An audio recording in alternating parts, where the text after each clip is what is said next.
வணக்கம். விஜய் டவுன் அன்புடன் வரவேற்கிறது. இன்றைக்கி நாம் பார்க்க போகிற பஸ் ஸ்டாண்டு ஆர்எஸ் மங்கலம் bus stand.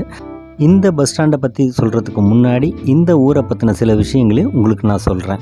Vijay down channel subscriber 2 பேர் இந்த ஆர்எஸ் மங்கலம் வீடியோ போட சொல்லி கேட்டிருந்தாங்க. அவங்களுக்காக இந்த வீடியோ.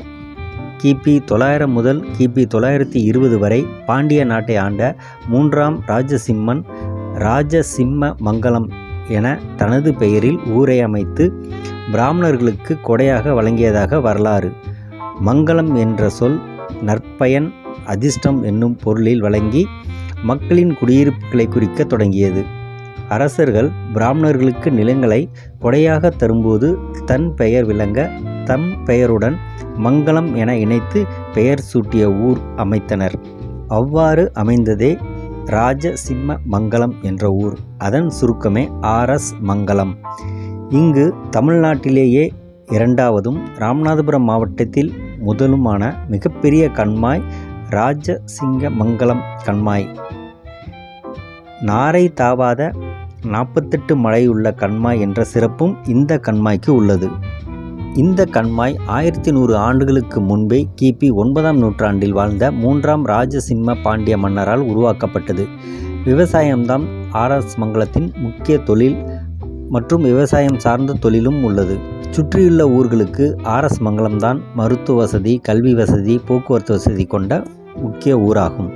ஆர்எஸ் மங்கலத்தை சுற்றியுள்ள முக்கிய ஊர்களான ராமநாதபுரம், பரமக்குடி, தொண்டி, சித்தார்கோட்டை, நம்புதாளை, இளையாங்குடி, திருவாடானை, தேவிப்பட்டினம், திருப்பாலைக்குடி, உப்பூர் ஆகிய ஊர்கள். ஆர்எஸ் மங்கலத்திலிருந்து மதுரை, கும்பகோணம், திருச்சி, திருப்பத்தூர், ஓரியூர், காரைக்குடி, தஞ்சாவூர், மேட்டுப்பாளையம், தொண்டி, கரூர், ஸ்ரீரங்கம், ராமேஸ்வரம், ஏர்வாடி தர்கா, பரமக்குடி மற்றும் கோவை ஆகிய ஊர்களுக்கு டிஎன்எஸ்டி பஸ்களை இயக்குகிறது. எஸ்சிடிசியும் சென்னைக்கு பேருந்துகளை இயக்குகிறது. ஆர்எஸ் மங்கலம் பஸ் ஸ்டாண்டு ஒரு சின்ன பஸ் ஸ்டாண்டு தான்.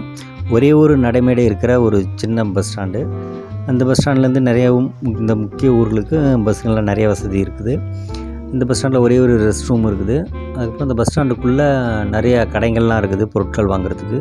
மற்றபடி இது ஒரு சாதாரண ஒரு மிடில் பஸ் ஸ்டாண்டுன்னு சொல்லலாம். இந்த வீடியோ உங்களுக்கு பிடிச்சிருந்தா மறக்காமல் விஜய் டவுன் சேனலை சப்ஸ்கிரைப் பண்ணுங்கள், லைக் பண்ணுங்கள், ஷேர் பண்ணுங்கள், கமெண்ட் பண்ணுங்கள். நன்றி, வணக்கம்.